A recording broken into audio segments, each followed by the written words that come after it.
嘅，因為太乾啦。你係伸條脷出嚟扮狗啊！我以為佢話奶笪地啊！我完全唔覺得自己有問題嘅，但係我身邊啲人咧就會覺得點解咁怪嘅，靜咗咁多嘅。佢哋甚至乎仲諗啊，係咪而家拍咗戲啊，覺得自己好巴閉啊，好講嘢紅啦，係唔理我啊！好容易噶啦，拍嗰啲情侶戲就會唔小心愛上對方。我覺得咧有陣時完咗套戲殺咗青啊，跟住我會發夢見到嗰啲男主角。你有冇夢見過？掛住，不如我哋改個題目，唔講抽離唔到，講 Yanny 啦。好，歡迎大家嚟到我哋嘅節目《暫亂歌病》啊！咁我哋今日好高興啦，邀請到，哇，高冷女神陳詠欣 Yanny。Hello， 大家好。都期待已久啊！期待已久點解啦啊，因為咧我哋咧個傳統就係咧，我哋就有題目啦，咁我就會掉一堆我朋友嘅 list 出嚟。咁咧佢哋就即刻 Yanny 咁樣，所以就將你擺咗個 list 個頂，所以邀請咗 Yanny。今次有啲唔同，我係用語音講嘅。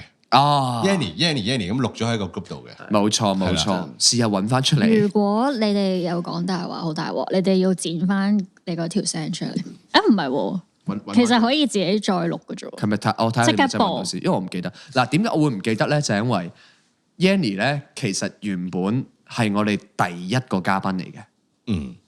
只不過嗰陣時我哋因為有啲嘢夾唔到啊，各樣先變咗唔係，係咪我冇記錯啊？我唔記得喎。係你個期唔得，好似總之我所有人入面，我係問 Yanny 先，所以調節咗個次序，係所以調節咗個次序，I see，係，所以我哋當今日第一集啦，冇所謂啊。尊唔尊重卡卡啊？依家卡卡咧就係最每一本書嘅最好嘅，嚟啦，我繼續落啦，唔好討論呢啲啊，呢度 cut 咗佢啦。我哋今集唔係一刀不剪啊，剪咗佢啦。總之3個嘉賓都係我最愛噶啦。其實真係唔會剪嘅，係啊，真係唔會剪嘅。但係嗱，你就可以喺呢度見到啦，即係點解當初 Yanny 會即刻應承或者各樣嘢？點解頭先我講呢樣嘢嘅時候，佢即刻面有難色咧？Yanny 就係一個好 caring 嘅人嚟嘅，所以我去講緊啲無謂嘢嘅時候，佢已經開始諗緊，喂，人哋嘅感受又係點啊？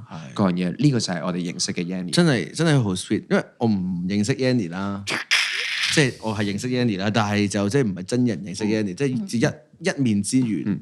但係我最期待嘅都係呢一集喎，因為咧我有成日有個感覺咧，就係好似好難接佢講嘢咁樣啊。我而家進步咗少少噶啦。咁你我覺得係你責任嚟㗎，我覺得係我自己嘅責任嚟㗎。我曾經俾游學修話過我啊，好耐之前佢有個咩今晚收你皮，佢請咗我做嘉賓，做完之後咧，咁佢係善意嘅，佢話 Yanny 啊，你咁樣好多 dead air 咧，做訪問唔好嘅喎。跟住之後我講咗一句吓，呢啲唔係主持嘅責任嚟嘅咩？哇，好大嘅，跟住有呢件事之後咧，我都喺度躊躇咗一段時間，心諗我咪太串咧咁樣。都冇諗過係咪因為接唔接到說話嗰啲，即係都冇諗過自己嘅訪問技巧問題，只係諗下係咪串得滯咧？因為講得太真咧。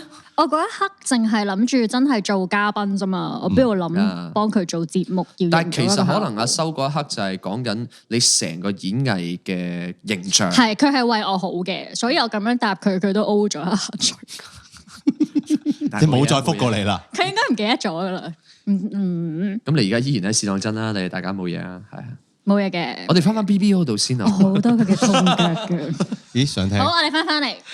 嗱，我哋今日個題目咧就係我真係抽離唔到啊！嗱，我哋每一個人咧，即係有好多角色噶嘛，即係你哋當然喺演員上面就更加演好多角色啦。Yes。但就算我哋一個普通人嚇，一個普通人都會有爸爸啊、老公啊、即係路人啊、街坊啊，即係唔同嘅角色、朋友，或者有好多嘅角色噶嘛。有時係難嘅，因為你人越大咧，你越多關係，你關係圖越複雜咧，你嘅性格咧冇辦法每一個都一樣嘅。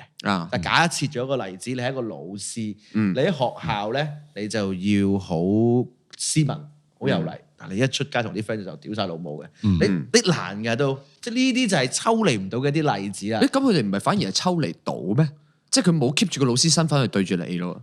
係即係如果佢轉唔到嘅話，就係呢個就係角色上面嘅轉換啦。所以我哋今日嘅題目就係同大家係有關，唔係淨係講演員嘅角色出嚟唔到，係講大家平時嚇係點樣。我哋真係諗到啊！我以前唔係，但係你個黐線簿第一個嘉賓咁樣拎住個咪講嘢，你想點睇唔到你哋個樣啊，係咁。 ？OK，即係我諗到以前part time 做侍應生啦。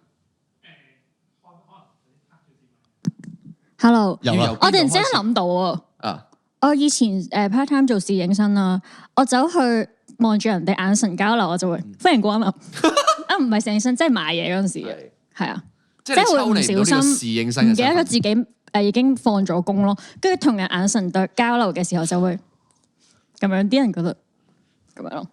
做乜嘢咧？你講係平時嘅時候都會咁樣講。以前細個咯，即係未放工啊。呢個都係好多 sales 啊，即係可能做啲快餐店要嗌嗰啲2、3些啊，或者係嗰啲都會好容易開口第一句就係咁，特別精神狀態唔好。我反而係我啲親戚咧，即係佢係即係啲喺公司啲職位係高嘅，跟住佢嚟到食飯都好乞人憎咯，佢仲當自己係老細咯，抽離唔到老細呢個身份咯，對住啲親戚都，但其實我哋唔係你出糧俾我噶嘛。order 你哋做嘢，係啦，類似啦，即係有啲人可能會認為呢個係氣場氣質咁樣，但係我又會問深一層就係、喂，佢知唔知自己而家發生緊咩事先？會唔會抽離唔到老闆身份先？會唔會佢個性格係咁咧？因為有啲人做老闆係好友善，咁佢平時都會真係好友善。所以呢個雞先同蛋先嘅問題係咪？佢應該本身就係性格有少少係咁。有啲缺陷。然之後又冇人同佢講過呢個問題，啊，咁佢咪一直覺得冇問題喎？你哋都唔會話我呢個性格係咁樣嘅。所以我哋要做一個定義先。如果唔係，我哋呢個討論咧不着邊際，係就會不停咁去討論緊究竟佢係性格啊定係角色咁樣。請啦，Tommy，你最醒噶啦，嚟啦，定義嘅你而嘢。家抽離唔到主持嘅角色啊，所以你要定義啦。我有乜嘢？ OK，係啊，你諗住幾支咪？加翻支咩俾 Yanny？即係最活潑係 Yanny 咁多集，投入得嚟咧，其實係你冇第二個角色噶啦，即係你嗰個角色性格係得一個嘅啫，即係你就係為之抽離唔到你嗰個角色啦。你即係佢成個人係啦，成個嚟講係得一個性格連貫咗喺你嘅日常生活入邊嘅。啊，咁都如果咁諗都有啲好嘢嘅喎，即係譬如佢係做護工嘅，佢做護理行業嘅。咁佢就不停咁樣唔收人工，都係咁照顧其他人咯。啱嘅，咁就抽離唔到護理角色啦。而同一時間亦都有一個條件補充一點咧，就係嗰個角色咧，你會就算三更時都會不時不覺咁樣咧掛住或者係諗住點樣去做嘅。即係嗰樣嘢係唔係純粹你唔覺意做嘅？即係所以啲人你真係想維係呢一個你嘅身份角色嘅東西嘅。咁呢個我哋就叫做抽離唔到啊！即係啲社畜都係抽離唔到啦。係啦，掛住做嘢。係啦，即係你真係信咗老闆講我翻工係好嘅咁樣，即係我一定要人類係要翻工嘅。即係嗰種性格喺任何一個情況嘅發展咧，都係啱嘅。咁就係抽離唔到。咁呢個我哋可以用呢個方向去。但我想問下 Yanny 明唔明呢個定義啊？暫時我明，但我有個問題，抽離唔到係咪自己唔想啊？未必可以係主動，可以係被動。即係你有啲人係即係我真係好迷戀嗰樣嘢，好迷戀，即係好似我聽日講以前有人即係啲黑社會啲嘅感覺，即係以前嗰個年代咧，真係好中意嗰種嗰個 feel 噶嘛。佢任何一個環境都要扮到自己鄭伊健咁樣嘅狀態噶嘛。咁呢個我覺得就係嗰隻形式，即係要模仿個角色，唔一定好 hardcore 嘅。其實可能嗰段時間興緊啲乜咧？以前扮李琦咁樣，可能個個都會我知即係咁樣個形態嚟嘅啫，咁就抽離唔到嗰個狀態。係有一班嗰個年代嘅僆仔睇完古惑仔之後，明明冇跟人就以為自己係係啦，喺度講，喂出到嚟，點啊？係啦，即係然後冇唔知點樣係跳舞摁下咁樣嗰啲都類似咁嘅狀態。總之其實抽離唔到就係一個同現實情況唔掛鈎，係。然後你有一啲嘢係由你睇過嘅嘢又好，或者你身處嘅環境又好，或者我哋演過嘅戲又好，而帶咗落嚟嘅一種狀態，但係同個現實根本係你不一定要咁做，而你係咁做咗，而你覺得只有呢個選擇。我覺得Yanny 諗下，我哋走一走咁，我哋講咗我哋嗰啲先。你演員應該特別又係容易喺工作上面有呢樣嘢嘅。係嘅。你嗰啲你特別係你即係得罪人㗎嘛？因為啦，我之後一定會講噶啦。其實我自己 theory 咧，我唔信抽離唔到嘅。係，但係我都有一次試過領嘅嘢，我覺得嗰個會唔會就係我最接近抽離唔到嘅狀態？我曾經喺台灣拍過一套戲，我長話短説啦，叫做《破處》。咁入面個角色你係一個孩子王嚟嘅，黐線就係我中意鬧你就鬧你。我中意而家踩下單車衝紅燈就衝紅燈，3架車劃過我覺得好開心。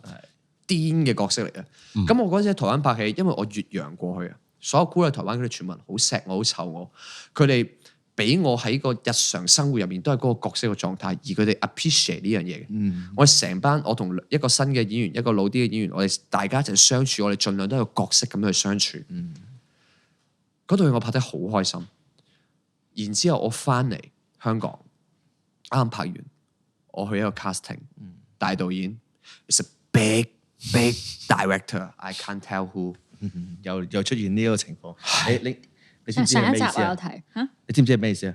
即係嗰啲咧講完等於冇講啊！啲觀眾完全唔知唔想講得又唔開得名嗰啲，你當係史提芬史匹堡啦。想知邊個喺下面留言啊？想知邊個係冇用嘅加入我哋會員啦？咁樣 OK， 咁然之後我去 casting 啦，有一個閒聊嘅情況嘅，咁跟住佢就講：我聽講你之前同邊個導演合作喎？咁嗰個合作我係唔開心嘅。正常嘅軒仔會點咧？係啊，有合作過啊。咁樣點咁繼續傾啦。我嗰一下啱翻嚟香港，我係啊有啊，我反應係啊有啊。我嗰陣時好 smooth，因為我嗰個 casting 令我好舒服。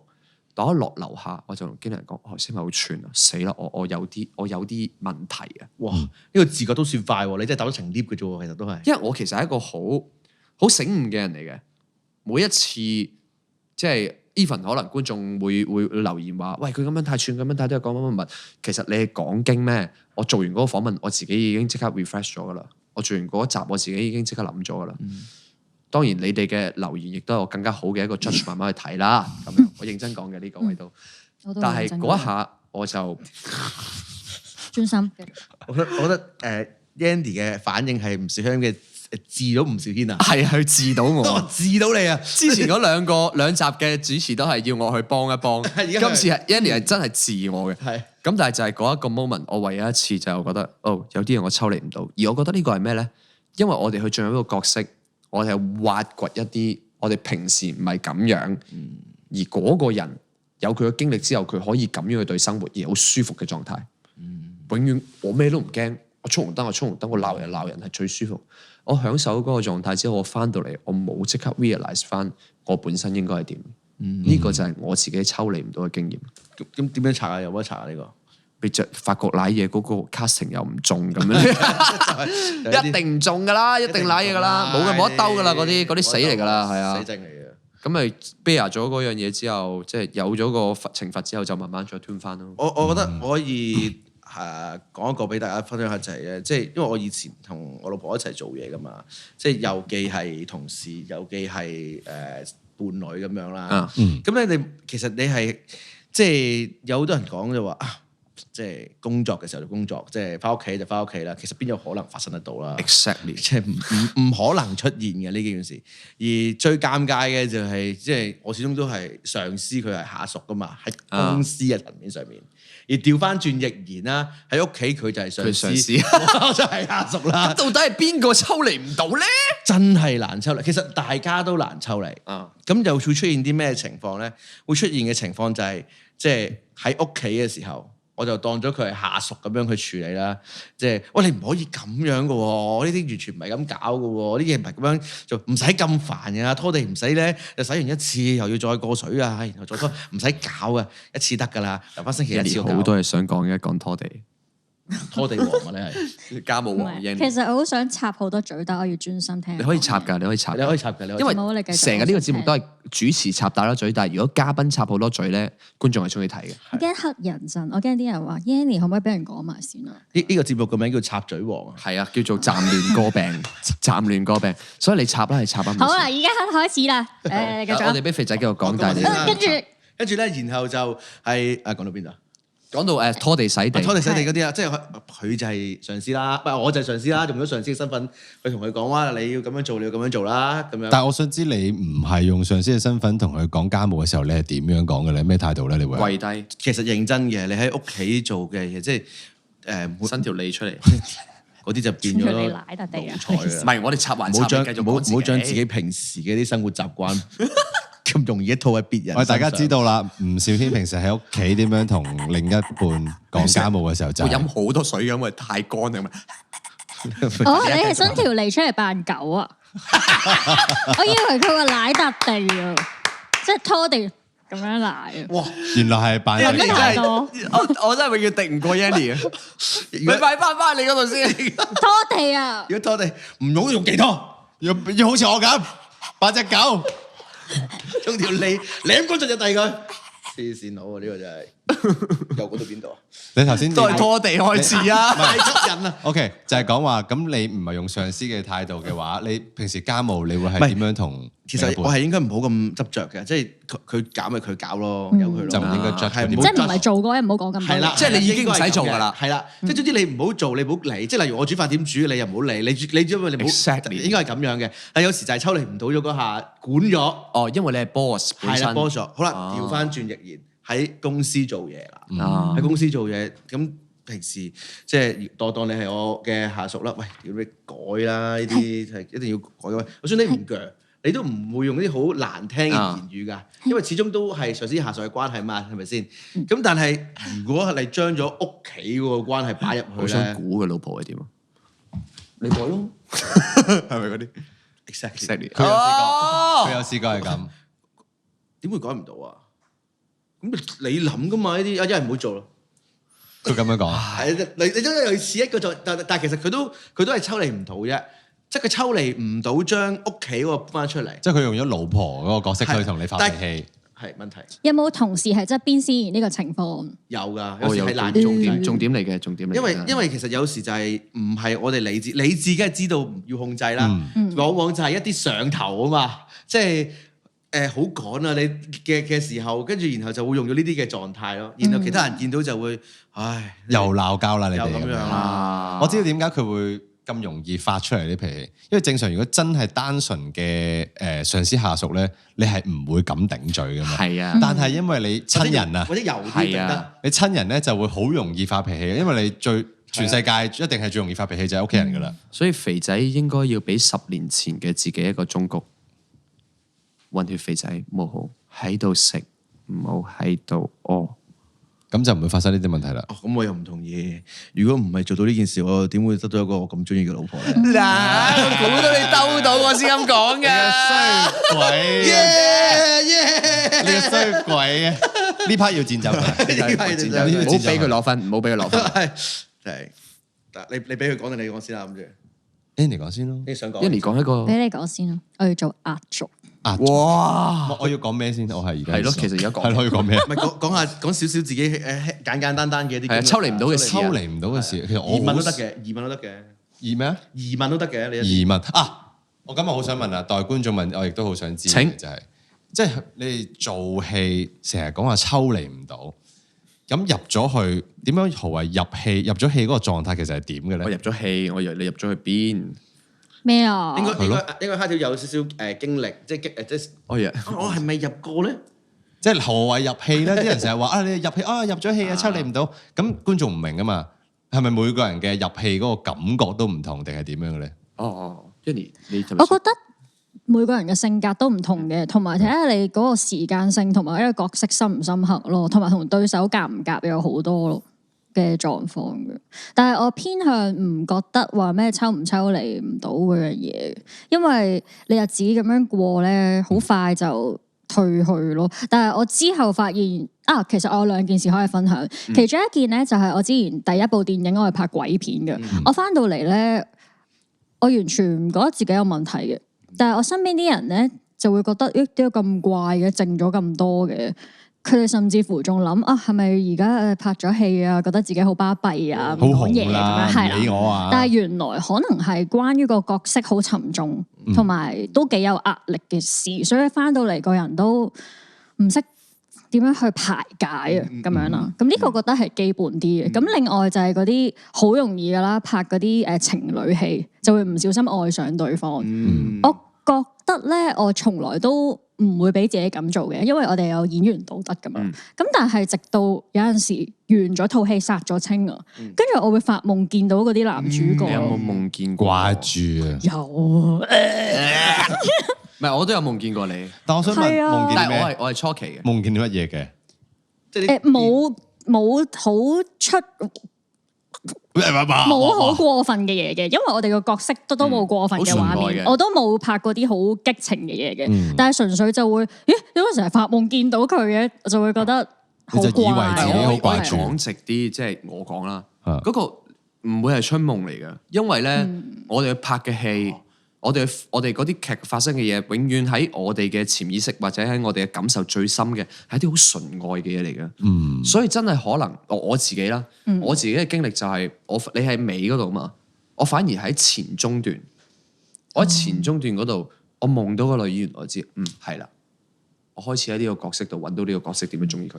嗰啲好 puppy love 嗰啲嘢嚟㗎，你想見到佢係嗰種狀態嚟嘅。我覺得如果觀眾可以更加易理解就係考試，即係你成日都會夢到自己考試噶嘛，即係你掛住，你唔係掛住啊，你係嗰個狀態咧，係你已經烙印咗落去，嗰個感受，即係等於你哋嗰個愛嘅感受刻咗入去。當想 recall 翻嗰個感受嘅時候咧，嗰個考試嗰個壓力又嚟啦嚇，嗰個壓力就一出現翻就會喺個情景夢到咯。其實我想講幾乎冇分別，即係一種感受嘅代入，所以。其實有啲人話佢戲假情真咧，喺個戲嗰度，因為我係比較偏向唔信抽離唔到嘅。如果佢話俾我啲戲假情真，佢哋兩個人一齊咗嘅話咧，我會覺得係如果你兩個今日係零售業嘅同事，你都會一齊咯。只不過係多咗機會會相處。因為係夾。係啦，你兩個夾啫。到。因為呢個機會認識咗大家。你哋點樣知道最初？我係入咗戲啦。呢個問題有啲難答。不如你分享下你嘅疑問嘅位啊，係咪有你嗰啲難度？可以問得啲，即係譬如假設咁我都有做嗰啲網路短片，我冇認真去或者有系統地學過演戲啦。咁我會咪做戲咯，跟住個角色做咯。我如何得知我係入咗戲咧？我覺得入唔入戲都唔關愛唔愛情事㗎，而係你 feel 到你個對手即係同你嗰一刻活緊喺嗰個情景嗰個時間線交流緊，而唔係表演緊自己啲戲。係咁你就會 feel 到好正。嗰個先係入戲。係即係 more than 嗰個，你話我真係中意咗嗰個人先入戲，冇可能。係呢個 moment 嚟嘅，係呢個 moment 要。嗰個畫面會唔會有咩唔同咗啊？你哋所謂入咗戲嗰個感覺，就會唔會唔 make sense 咯？係啊，有時入咗戲咁樣，入咗戲喎，真係好禮讓。即係頭先就交流緊咯，即係有時你會知道，譬如我話好簡單，我唔好講戀愛啦，我講一個笑，兩個傾開好開心笑嘅一個情景，你就好清楚知道自己係 fake 嗰個笑啊，定話你真係笑緊？係真係嗰個咪入緊戲咯。係，我覺得即係有時係你哋係做戲啊嘛，有時睇戲嘅人都會有啦，睇啲恐怖嘅。去到真係睇啲唔使即係太鬼故啊，28日後嗰啲啊，空城計嗰啲啊，轉角有班喪屍衝出嚟嗰啲啊，你會諗噶嘛？咁睇 Miss 即係無地自殺咁樣，你一大幕，你會嗰個位咧，你嗰個因為就係個畫面烙印咗嗰個咧，你就可能會入咗去嗰個地方度。咁呢個但係嗰個唔係嗰個性格，係個畫面入咗去，你代入翻嗰個角色，反而就係。即係我覺得有時咧最嗰個氛圍抽離唔到，飲嘢都係一個位嚟嘅，即係例如玩得好開心啊！我哋而家凌晨，而家我哋玩得好開心，好嗨！而家我哋一個就係一個玩到癲嘅醉酒嘅一班酒，俾朋友一個咁嘅狀態入邊，你嗰個癲嘅狀態咧就會就咁延落去啦。嗱，飲酒係一個好例子嘅，即係例如我哋而家4個飲酒傾啲好緊要嘅事，飲到咧都嗨嗨地啦，跟住咧就講啲好正經嘅嘢啦。你而家就係一個工作。飲酒投入嘅毛，咁而家呢個角色就係咁咯。你一路都諗緊，聚精會神，啱啱唔小心講咩咧？我哋係咪真係要做啲咁嘅嘢，然後真係會有咁嘅發展咧？然後你叮當開門翻到屋企見到你老婆 ，OK，你而家要即刻做翻一個點解咁遲翻嘅一個男人。咁你會點咧？你會抽離唔到咩？你會仲係好 high？其實我會嘅。呢個係有啲你呢個係佢如果個狀態咧係質疑你咧，你可能抽離到。但係如果佢已經喺屋企做緊簡單嘅其他嘢咧，你就要慢慢你要 realize 自己已經唔係喺嗰個，因為你一個大嘅狀態轉變。冇錯。其實係睇你驚唔驚你老婆啫。例子嚟嘅啫。哦，同埋點會唔驚啊？嗱，我就唔講我有冇女朋友噶啦，但係如果我有嘅，我係驚嘅，所以我都曾經試過好多唔同嘅情況咧。我係出去飲酒嘅時候威得滯咧，跟住翻到屋企係舐嘢嘅，係即係你 keep 住嗰個威個狀態嘛，你知啦，我哋出去飲嘢。會係點咧？可唔可以示範下咧？即係譬如啦，我喺嗰個酒局入面啦，我喺同緊肥仔講，譬如你係一個新入行嘅人啦，你如果要喺呢一行 YouTube 唔係講乜嘢，而家最興係乜嘢，或者你要諗你自己個人 deep down 你想做乜嗰樣先行得長，即係你呢個狀態係呢個好威嘅狀態啊，好係應該都好係你係咁樣，係嘛？都唔係扮啦。跟住一翻到屋企，咁夜翻嘅，唔係你諗真啲，我夜翻。我需要去你喺呢個狀態講嘢，你已經死咗啦！你喺度解釋，你喺度嘗試用，但係你仲喺個毛咯，你仲喺個我而家好威啊！哦，你覺得我夜翻唔啱啊？你又醉咗咧，又可能醉咗，又係抽離唔到你喺現場，抽離唔到你喺現場幾威啊！但係我覺得你有少少係借醉行兇嘅，即係你借住呢個勢，我係咪可以威多陣咧？你見唔見到 Yanny 個樣幾鄙視？我冇，我喺度諗緊，即係你應該係冇女朋友噶嘛，好真實咯呢件事。有蝦條你想講咩啊？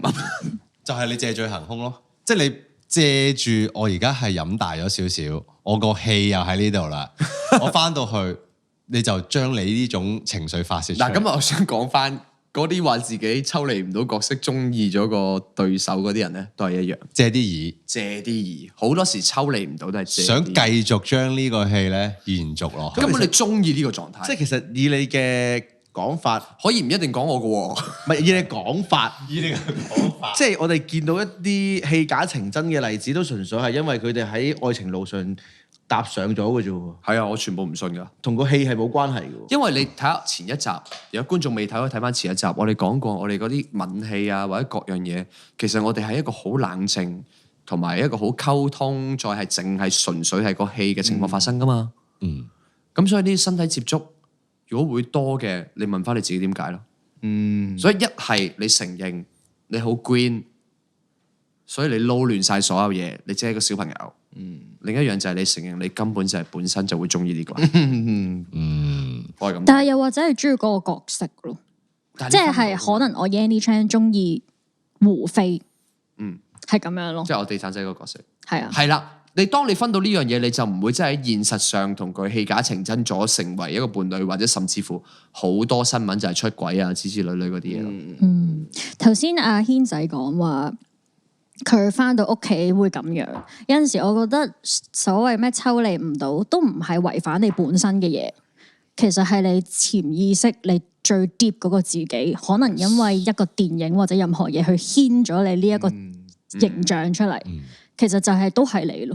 我可唔可以咁講咧？即係我成楷底蘊有100%，但係我哋嘅習慣咧，吳兆軒或者陳明恩只會用10%。咁可能因為做戲或者某啲酒嘅場合或者開工某啲係用緊其他嘅 percentage 嘅。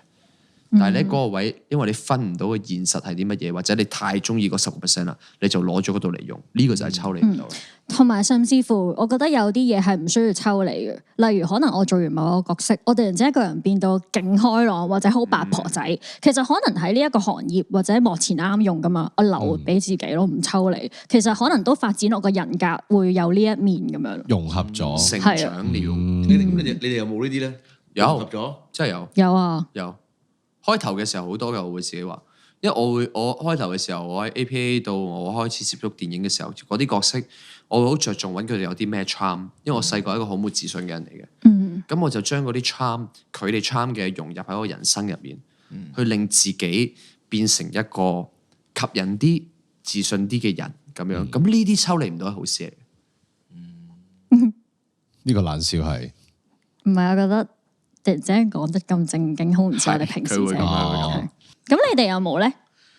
嗱，如果你話演戲咧，因為我自己又好少即係咁樣演戲啊，我就覺得自己好，因為我自己以前拍得嗰啲都好多都係自己導咧，我發現咗自己導又好少可以太投入，因為你咧呢度做完啦，呢度做完，所以嗰度就同我 cameraman 講，就即刻睇 mon 啊！我都覺啊跟住行翻過嚟就已經佢嗰啲係全部都係扮嘅啦，設計二度就翻嗰個去睇啦，自己導係難嘅，所以我其實我都唔中意嘢咧，自己導自己演啊，即係過咗嗰啲，跟住過咗嗰啲要為咗。即係快啲拍啦，又唔知揾邊個好啊嗰啲階段之後咧，其實真係要分開啊，都係要即係幕後同幕前係要分開先做得到。我都覺得，如果嗰個演員係同時兼備導嘅時候，我都 feel 到嗰個交流係少咗咯，因為佢個腦係咪真係仲好多。遊學修嘅時候老爺爺啊？唔係，我係講緊豪哥， OK，即係佢好想快啲完成咯，你 feel 到，同埋係任務性咁樣多啲咯。死啦！難嘅，因為你即係其實現實生活都係嘅，你要溝通嘅對象多咗嘛。咁你投入嘅嘢咪少咗。因為好多時可能你哋齋做演員嘅時候咧，你可能 off cam 之後，你都會繼續同緊個對手有啲交流，討論緊一啲嘢。但係如果你又要自己導演，又要可能揸機或者要做戲，你即刻已經一 cut 機，你已經可能 handle 緊其他事情。演員其實就係值錢同脆弱嘅地方，就係我哋嗰個感性其實就係得咁多，就係得咁多。係你分咁多飯就去唔到。所以我自己覺得我都係近呢1年2年咧，我先分得好清楚。即係我以前我都覺得唔係好識。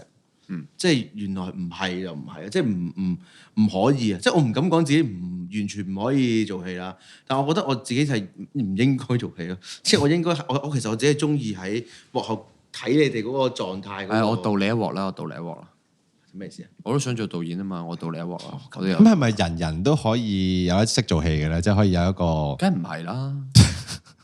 但係有啲人話係嘅，唔係人人都可以學。然之後即將識做戲，但係唔係人人都每一個狀態都識做戲。每一個人都可以褪翻。每一個人可以透過學習同調教去到個做戲嘅位。我唔認同啊。請講。因為 BB 仔就係最叻做戲嘅例子咯。但係 BB 仔會叻過一個12歲嘅人咯。即係咩意思啊？因為成長同生活係喺度降低緊我哋嘅 acting skill 咯。BB 仔做到唔代表12歲做到。係啊，所以我覺得其實每個人都可以做戲，只不過如果佢不停好多嘢打擾到自己，就好似做唔到咁咯。其實我哋同一個論點嘅，就係需要一啲每一個人都可以做到戲，但係你需要一啲唔同嘅嘢去幫你，或者要一啲過程，你就會做到咯。上咗演員嘅一課，好呢個唔知好吸引啊，好 charm 啊！即係我一直冇望到佢，而家望翻喺邊先。唔係啊，我呢邊一直係望住佢，好似係咯，好似 one on one lecture 咁。係咯，你淨係望住佢就見到上堂咯，冇辦法，即係唔係我哋由第一集開始就係 CP 嘅啦。你想唔想同我一齊啊？我想。你哋呢啲太油膩嘅，但係啱啱嗰啲真係 charm。我已經發現佢好認真，佢終於唔講笑啊！唔係，其實唔係佢認真講一樣嘢嘅時候，佢係講唔到笑啊！夠啦，同埋差唔多啦。你係想撩佢講笑咯，佢唔俾反應你喎。究竟係因為 Yanny 喺度啊，定有題目喺度咧？我而家諗緊係個角色定係咩？但我覺得我哋呢個情緒咧，可以落一啲 deep 啲嘅嘢喎。例如係你入啲 deep 啲嘅嘢啫。有啲乜嘢生命中係我哋抽離唔到嘅？我生離死別喎。係啦，因為呢個 topic 其實叫得 Yanny 嚟到預咗噶啦，我哋點解啊預咗同之前有少少唔同。我成日去到呢個位，我都覺得 Yanny 而家都好強勢啊，每一下都。係咩真係啊？但我話俾你聽，好 firm 咯佢落嗰啲位呢1秒嘅咋呢條友。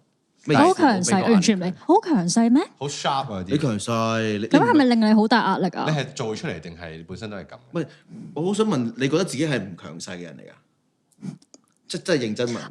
我覺得係強勢嘅，但係我不停學温柔咯。但係估唔到呢個節目，但係你強勢唔都話關係強勢温柔事，乜嘢？你強勢唔關温柔事。強勢係咩事啊？好惡啊嘛！強勢意思即係某程度上係一諗到啲嘢即刻要。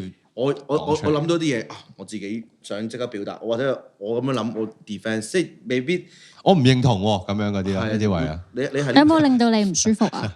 冇啊，佢唔會唔舒服你誤嘅。會咗啊？唔係，但係我想講咧，頭先 Yanny 話冇諗過呢個節目佢都會強勢，因為佢知我哋3個好多嘢講啊嘛。係。但係其實咧，我覺得其中一樣點解你都會強勢，因為咧夜咗咧，我哋2個都還好嘅，但係肥仔攰啊。窒晒胎啊先，大佬。唔想轉你，所以你先有空間可以強勢咋？唔係啊，你要隔離嗰條友。唔係，但係我覺得佢你誤會咗喎，即係唔係強勢差喎。即係我覺得你啱啱講嗰個説話有啲係，我有冇即係咁我強勢，咁我冇 hurt 親你，即係類似咁嘅。佢可能 Yanny 即刻 get 到，以為我哋講強勢就係一負面嘢，其實強勢唔一定係唔好㗎。咁係有幾好咧？嗱，你呢個唔係好與壞嘅，你呢個係啦，冇嘢係好與壞嘅，好與壞係咧係喺個 situation。觀眾中唔中意你？喺個 situation，有啲 situation 要強勢嘅人出現嘅，有啲 situation 係弱勢嘅人出現嘅。而家好似上緊導演課又即刻。喂，我不如我哋講翻抽離唔到先啦。喂，因為我覺得係我覺得我有自己諗法嘅人，但係我好少會俾一啲新認識嘅人知道我係一個咁樣嘅人咯。係，所以而家係 Yanny 係，所以我頭先話我估唔到啱啱咁樣，我哋都啱啱識啫嘛。一個咁真實，同埋我盡量喺觀眾面前唔會咁強勢，即係扮下嘢。即係你喺呢度好賓至如歸啊嘛！歡迎光臨咯，一打開門又。突然要做自己，你見到佢已經翹咗腳啦。但我覺得 Yanny 真係一個，即係不如我哋改個題目，唔講抽離唔到，講 Yanny 啦。Yanny 真係一個好有趣嘅人嚟嘅，所以我認知。我唔識佢，但係我都覺得佢係㗎。係，即係我已經就咁睇佢平時嘅講嘢方法，即係我會好想研究下呢個人咯。即係譬如佢頭先舉嗰啲手指公啦，以我自己嘅分析就係。因為佢都會同我哋上一集一樣，佢會尷尬某啲嘢，或者佢未必好喜歡人哋去讚佢某啲嘢。唔係啊，我唔係尷尬啊，我係想鏡頭點都剪到我呢個 good，你哋點都走唔甩我呢個。我死都接到嘅，你就係永遠你都捉唔到 Yanny 嘅。我怕醜啊！我有啲覺得嘅，但係佢底蘊係善良咯。咁又唔但係你而家係用緊個強勢去掩飾個怕醜定係咩？唔係啊，我覺得好想表達咯。即係我唔認同啊嘛，我咪話唔認同咯。所以就冇掩飾怕醜。冇諗咁多啊，純粹我真係投入緊喺你哋呢個訪問裏面，我冇 hea 咯。佢係好加入呢個討論嘅，我 feel 到嘅。但係啱啱講，即係唔可以唔會善良，即係強勢都係定善，都係善良嘅。冇衝突嘅，即係強勢同弱勢同善良係兩件事嚟嘅，所以係善良嘅，係啦，即係唔係強勢等於唔善良先。女仔啊，點解 ？Sorry 啊，呢集賤撚死你！俾支跛佢講咩啊？我哋唔剪噶嘛，我哋一刀不剪。點解頭先我咁樣問你哋係咪唔舒服咧？因為我試過啊，我有陣時好認真，尤其是工作啦，我會好想好專注咁樣，我就會咁樣同佢講嘢，忍唔住個樣就會咁樣，跟住嗰個人話：哇哇哇，你唔好咁樣。跟住我嗰一刻覺得死啦，即係唔係個個都了解我咁樣係我好認真嘅冇，佢哋會覺得好大壓力，所以我驚連做個訪問都俾到你哋一啲唔好嘅感受咯。咁我本身下一 part 係要講一嚟抽離，我哋而家抌走呢一 part 先。咁我哋拆咗呢樣先，我哋行翻前少少先。咁你覺得你本身自己係一個角色嗱？我當喺個抽離角色嘅問題啦。你而家個角色係一個咩性格嘅人啊？嗱，你現實生活。係咯，陳詠欣呢個角色，我哋唔好離題先。陳詠欣呢個角色，其實我係一個超極端嘅人咯。請講。頭先我哋唔喺鏡頭前面傾偈咧，我係一個好中意平衡嘅人嚟嘅。即係如果你哋三個好嘈咧，我會如果唔係工作嘅狀態啦，我就會變得好靜。如果好靜嘅人咧，我就會變到最嘈嗰個咯。所以好多人形容嘅我咧係唔同嘅樣咯，係因為我成日都轉，同埋都好講嗰日嘅心情啊咁樣咯。其實我覺得呢樣嘢都係離唔開善良咯。當然呢個善良係 with 你自己嘅 #善良。係，因為我覺得嗰樣嘢係你潛意識或者你唔好講成日潛意識好似好虛，就係你嘅認知有一個好嘅氣氛。我冇諗咁多，我純粹係覺得自己舒服啫。我知你冇諗咁多，但係你就想喺嗰個好氣氛入面存在，所以人哋唔出聲嘅時候，你會出聲；人哋出好多聲嘅時候，你就唔會出聲。唔係為咗自我，唔係為咗表演，而係為咗你覺得嗰個氣氛係最舒服嘅。哦，都可能係，如果佢即係其實你個底係為人設想，但係喺嗰個過程入邊，咁所以咪會呈現到我可以幫佢嗰個狀態包翻嘅，未必係為人設想噶。我自己中意呢個狀態咋，但係嗰個相對係一個大家都舒服嘅狀態嚟嘅。係咯，我覺得或者嗰一刻大家靜就係需要我嘅時候，即係唔需要我就唔需要。其實我好懶嘅，我就覺得走開啦咁樣咯。咁但係你即係你某程度上，即係你喺嗰個一件事嘅氛圍入邊，即係你又想控制到嗰個 momentum 嗰個氣氛啊嘛，即係嗰個件事係希望維持到個你想要個平衡啊嘛。即係呢一樣嘢就係你嗰個性格啊嘛。咁你咪會唔會放咗係唔同嘅東西都係咁樣做咯？即係你好想知道人哋係點樣睇呢一件事，然後不自覺地會有你嘅強勢弱勢嘅情況出現咗咯，會唔會？可能係啦，即係我唔知，我覺得呢一個係一個 mode 嚟嘅，即係我做人就係咁咯。無論我對住屋企，對住隻貓，總之係我個人會係咁樣咯。所以其實就係講緊嗰樣嘢嚟嘅咋，係一模一樣嘅咋。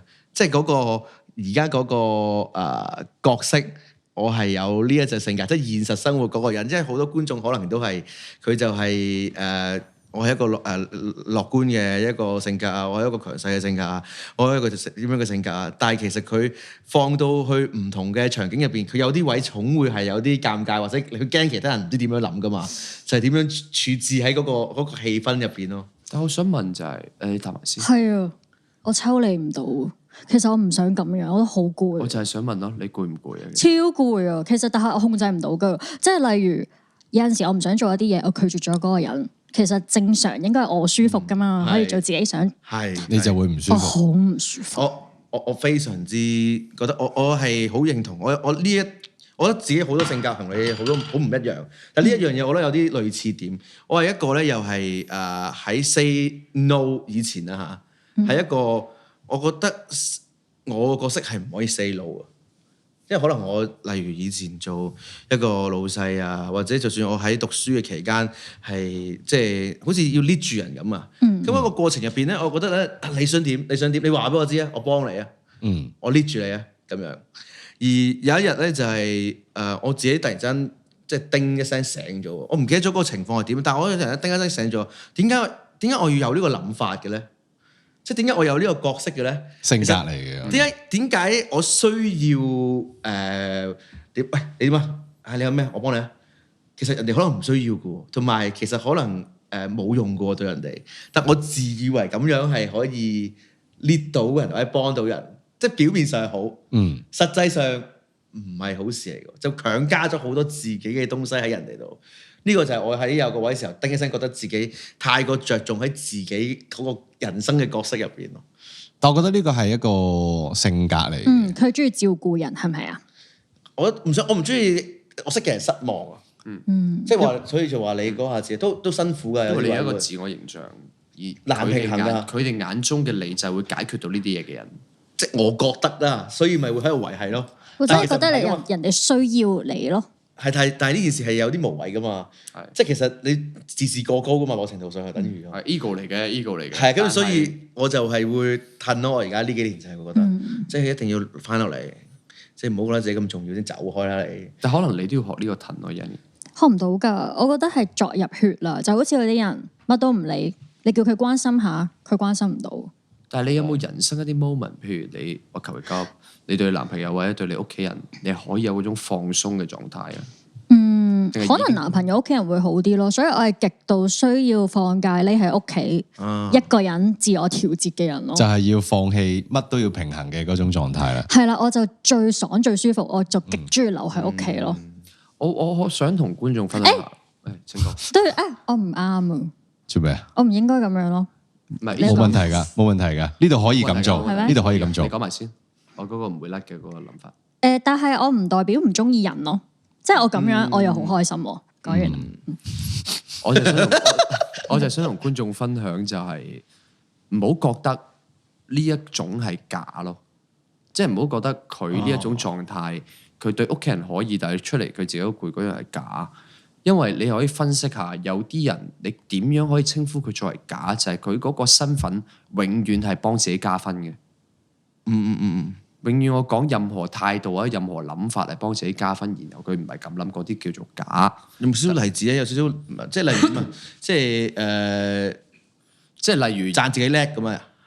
都未必係有時讚自己叻嘅，有時譬如你睇個綜藝節目，跟住嗰個人咧就面面俱圓，所有嘢照顧得好好嘅，跟住原來佢屌過助手嘅，咁嗰啲叫假。哦，OK，例子嚟嘅啫，我完全冇諗人名。OK，咁但係 Yanny 呢一種佢翻到屋企先舒服，但係佢出嚟會去嘗試令大家好啊，或者乜啊，嗰種唔係嗰種約定俗成嘅假嚟嘅，只不過係一種佢過唔到，然之後為大家好嘅一個處理狀態啫。不過我覺得假又未必係啱啱嗰種，即係譬如有時我 PR 嚟嘅啫嘛，公關嚟啫嘛，咁你公關你唔可以話我假㗎。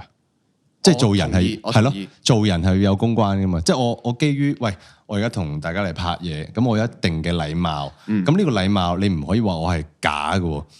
我唔可以即係唔通我對你真就要屌鳩你咁樣，唔係叫真啦，咁樣係冇禮貌啫嘛。咁所以我覺得有一定程度嘅禮貌或者係學下係啦，職責或者 Yanny 咁樣。喂，我個性格就係我好想喺任何嘅場合平衡晒所有嘢。咁呢個我覺得有少少係佢性格入咗血，係咁樣。因為我以前細個都有種咁樣嘅感覺嘅，就係我唔知哪來嘅諗法，就係我覺得我要喺我身邊嘅人咧，你而家行翻學，明明我一個人行嘅，我突然間撞到你喎，我就要明明有一個好靜嘅模，我就即刻，我好開心同你講嘢，我要令到你所有人覺得同我一齊咧，都應該係開心嘅，即係你會有種責任就係，喂，我要搞氣氛啦，我要着個模。但係後尾我過咗唔知幾年之後就發現，有時候點解我要咁辛苦，我要氹晒我所有人身邊都開心咧？但係其實我覺得攰嘅，咁我開始覺得，我就抽翻自己呢樣嘢出嚟，我諗點解我要咁做？咦，其實我好辛苦嘅，同埋開心。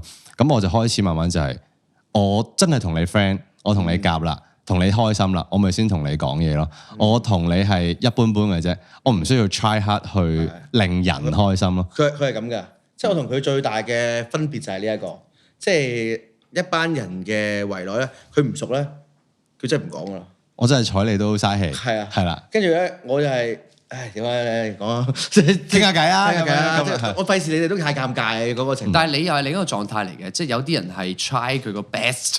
去令嗰件事唔尷尬嘛，但係你就係、好啦，我而家知道尷尬，你俾大家知啊，我而家知道尷尬啦，嚟啦，唔好咁尷尬啦，所以你都係一個好處理方法嚟嘅，係好難講啊，所以都好難講啊，即係其實即係如果我哋呢一集嘅結尾，我哋就係要喺度諗我哋日常生活入邊係咪應該好容易、好經常去抽離自己嘅一啲性格或者一啲角色，其實都冇對錯，我覺得而家一路講落去就基本上都係睇 situation。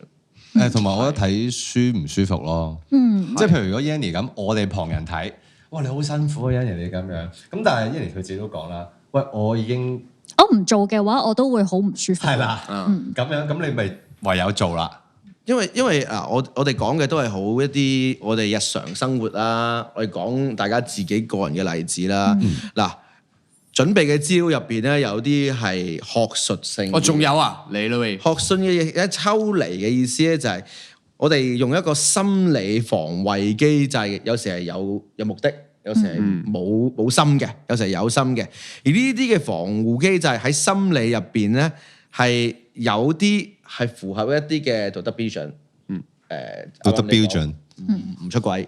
有啲就係出軌唔符合嘅咁嘅情況，咁自然就對生活有唔同影響啦。咁樣咧有正有負啦。咁所以咧，弗洛伊德啦，真係弗洛伊德就認為咧，即係壓抑係自我最基本嘅機制。咁樣咧，咁就會先於其他，即係喺其他嘅防衛機制產生之前出現。咁亦都係同時其他防衛機制運行嘅基礎。呢個你明唔明啊？即係簡單啲嚟講，乜嘢為止抽離唔到嗰個句式咧？即係我哋現實有100樣嘢，我哋唔知點解抽咗50樣，執意地相信咗呢50樣，然後就畫一個框，係呢50樣噶啦，其他嗰啲唔理噶啦。呢個就係抽離唔到啦。如果我哋擺咗喺日常生活，我可唔可以講話嗰個人生最理想嗰個狀態就係我哋睇晒嗰100樣嘢。然後再選擇嗱，呢個就係值得討論啦。究竟係睇得多好，定係睇得少？係睇得少啲。你仲喺自己嗰50樣嘢入邊，某程度上係因為咁辛苦。豬係好開心噶，冇錯。咁可唔可以睇完呢100樣嘢之後自己揀咯？咁咪最舒服咯。但係現實上面就係你有100樣嘢，你冇辦法咁完美地揀啊嘛。即係呢個就係我哋人生嘅現實啊嘛，即係你唔識你好似小朋友嘅時候，你煩惱必然係少啲嘅，因為你永遠就係一個開心嘅10歲，我就係一個乖嘅孩子或者一個曳嘅孩子，你唔需要第二個角色。因為歷史話俾我哋聽咧，即係存在主義啦。嗰陣時啱啱啲人即係開始唔信上帝嘅時候，佢哋開始探討生存嘅意義。咁佢知得越多，問得越多之後，嗰排死咗好多學者同作家，就會知好多喺個世界嗰度。咁但係我哋點樣支撐我哋自己？點樣揾自己舒服嘅地方？點樣去過我哋好嘅人生？其實真係一門學問嚟嘅。所以知得越多係咪好事我唔知，知得越少係咪好事我都唔知。但係我哋點樣活得舒服，或者點樣去？所以永遠就會有兩批人咯。有啲人可能就係知道我知得多，我唔開心嘅。咁我寧願唔知嘅。你唔好話俾我聽。成日啲人話咩嘅？想唔想聽個秘密啊？有啲人好冇講，係啦，有啲人以前想知道自己性格嗰啲人咧就你唔好話俾我聽啊！即係包二奶想唔想知佢老公出軌？我唔想知，我唔想知。係啦，你哋有冇呢啲啊？我好強烈㗎呢個，即係你寧願知定唔知啊？我以前係喂點啊？邊個想食花生？一年追邊個？點啊？你追邊個？想知？而家一捉喂得啦，冇講第啲嘢啊！對啦，唔好同我講。即係嗰種唔係尷唔尷尬啊，係我知道咗，算啦。對人生活有一點好處，即係我而家嘅狀態係我唔想知，但係如果我女朋友想知，我幫佢問㗎咯。佢用盡一切方法都係往自己係唔關佢事，中意即係好錫自己嘅女朋友。係啦，但係一開始又話自己冇女朋友嘅，但係我同埋佢講咗句啊，我記得唔知上集定今集講嘅。呢個世界好多女人都講好多大話，係嘛？男人都係嘅。Yanny，我自己想講嘢嘅。我唔記得咗，我會有陣時 feel 到唔記得咗。等你啊，我哋知。頭先講緊咩？所以佢一諗到要即刻講。頭先講緊個秘密，你會唔會想聽？喂，啱你繼續講先。其實我好守得秘密，所以我會好想知我八卦所有嘢。但係如果關我自己事嘅咧，就未必。我寧願俾人瞞一世嘅。都係嘅。會太傷心啦，因為呢個角色係即係如果寫一個角色，呢個角色即係好容易你會諗啲佢經歷啲好唔好嘅嘢，其實佢先會咁樣咯。我先會唔想知道一啲真相。因為我覺得知道真相，咁你就要解決咯，我好煩。點解啊？即係例如知道真相一定要解決嘅。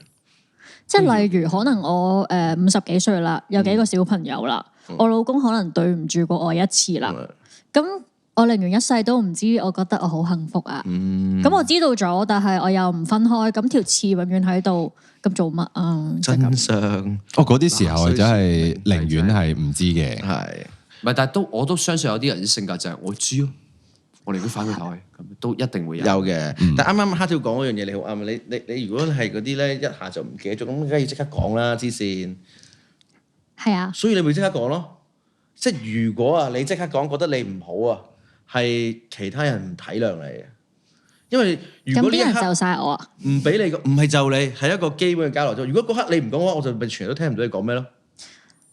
但係有陣時我同你哋唔算好 close 嘅 friend 啦，我會有陣時唔小心好中意人哋講緊嘢，我就哎呀，其實係幾冇禮貌咯，覺得自己咁樣。睇下咩場合啦，呢個節目 OK 嘅，呢個節目 OK，呢個節目嘉賓 OK，主持咁樣都會俾人鬧啦，都會講一句喂，唔使夠啦，俾嘉賓講唔該，好再站亂歌名，就每次都有條友因為而家衝出就係嚟。個共鳴啊，呢個低音。唔係呢把就係啲網民嘅啲聲音。好多謝 Yanny 啦，好多謝 Yanny 今日嚟到我哋嘅節目啦。完啦，完啦，完未啊？完啦，我唔知啊，老我唔知啊闆喺度，問老闆。完未啊？呢集我剪唔剪到？點會剪唔到啊？但係我要一個 round 但係今集係我 of 最迷嘅一集，講真。但我都好想講俾一啲而家呢一刻，即係好多人會好糾結自己喺佢自己生活入邊嘅一啲崗位，即係覺得自己啱唔啱，做冇做錯，係咪跟緊自己嘅性格，或者我點解唔係跟緊自己嘅性格？即係有啲我都唔係我嚟嘅，有好多咁樣嘅糾結。而有一個講法，我係永遠都認同，我好想呢度同大家講嘅就係、做人嘅一生入邊咧，就係一個追尋自己係一個乜嘢性格嘅人。而你只要有呢個信念，除非你突然之間好早死，你都係會知道自己真正嘅自己係需要啲咩嘅，只係幾時嘅啫。如果你相信嘅話，因為就算你唔係逼自己知，你將會發生嘅事都會令到你慢慢知道其實你係點，而你嗰100樣嘢入邊，你都會慢慢摳走嗰50樣嘢，而做到 Yanny 你啱啱所講，就係嗰50樣咯。我得翻呢50樣，而呢個只係你經歷嘅嘢越嚟越多，去到可能大家白髮蒼蒼嘅時候，你見到啲老人家唔會抽離唔到，佢咪嗰個老人家。我頭先中間呢個討論講過一啲好灰嘅嘢，咁但係我都想藉住呢個再去講多次，就係咯，即係相信自己一路係行前緊咯，相信自己呢個狀態一路進步緊，一路 upgrade 緊，因為我哋嘅經驗。咁呢樣嘢會幫到我哋。就算嗰刻唔係 judge 我係進步定退步，但係你知你越嚟越多，你越嚟越經歷，我唔夠膽講總有一日會做到，但係你可以有能力令自己越嚟越舒服，同埋會更加好。吳兆賢好有型啊！我中意佢，我真係有少少中意咗佢，點算 I love you too。搶咯，點搶？搶係咪？搶佢翻嚟攞嚟算。我唔會抽離唔到，我即係中意就 OK 啦。OK，好啦 ，Yanny，我哋用最開心嘅心態俾你做講嗰個。喂，下次上多集啦。不過喺呢個之前，你做個總結。即係而家做30秒嗰個啊？唔係，你可以講啲總結幾都得嘅。係咯，總結啊，要電我覺晒得觀眾嗰啲喎。Sorry，我冇諗住講。我覺得咧，頭先我哋話我自己係點樣嘅人咧，但係我覺得有樣嘢係幫到我自己嘅，就係長大咯。當我人大咗咧，我開始將自己擺翻前啲，將人哋擺去後面，同埋我成日諗一樣嘢嘅，就係我臨死前會點諗我呢一個自己咯。即係嗰一刻，我滿意我呢一生人做過啲咩，或者所有嘅決定，同埋我係舒服開心，我覺得就夠。有陣時我會叫自己停止執着喺某啲位，因為同埋我覺得有一個超級好嘅方法，就係你身邊唔可以識啲好似自己咁樣嘅人咯，要有啲好爽快同埋會感染到你嘅人，我覺得佢會幫到你，唔好成日都喺呢個狀態。好理智，好清晰，好好。加油啊！佢好似臨尾咧好趕急要呼籲嗰啲30秒流，係不過每多人啲咧，仲有10秒俾你。好啦，得30秒啫嘛。有冇嗰啲真係嗰啲卡卡開咗個衰頭嗰啲心心啊蛋啊？我冇呢啲噶，交俾你啦。交俾你我冇呢啲嘢㗎。交俾你啦咁不如今集我哋3個做咯。喂，好，唔係，不如你做啦。你今日參到咁樣，不如踩書組嗰個做啊。好嚟啊嚟！啊明明嗱係真係要做卡卡嗰個做喎，係真係卡卡即係卡卡嗰個狀態嗰個，因為佢第一集啊嘛，開咗先河，subscribe 咁樣噶嘛佢。你做得幾好喎，我見到真係。千祈唔好用嗰個。你猜3個主持啊，四個3個主持，4個啦，四個。我成日都做呢啲噶啦，咁好睇觀眾。我未見過嘅我做呢啲。 4個啦，一齊猜公平啲好嘛。包，我中意佢哋兩個鐘，點樣唔得喎，唔得喎，好啊。包剪揼，包剪揼，包剪揼，你係猜2集啊？包剪揼，猜2集。喂，老細，好啦，我都唔想睇吳兆軒做。決戰時刻，吳兆軒對 Tommy 做。 Tommy 曾，好嚟啦，準備。包，喂，先贏咗做定輸咗做喂，梗係輸咗做啦。 ？OK，好包剪揼。 Yes，吳兆軒鏡頭喺嗰邊。佢好想做啊，根本上。我知。點解你有冇 cut 翻呢段？大家記住 comment、like 同埋 subscribe 我哋 BBO 嘅 channel 啦。今日有我哋最愛嘅陳詠欣，左頭。哇！假嘅，呢家話假嘅。佢好 enjoy，佢好 enjoy，佢好 enjoy。我諗唔到點樣去破呢個尷尬啊！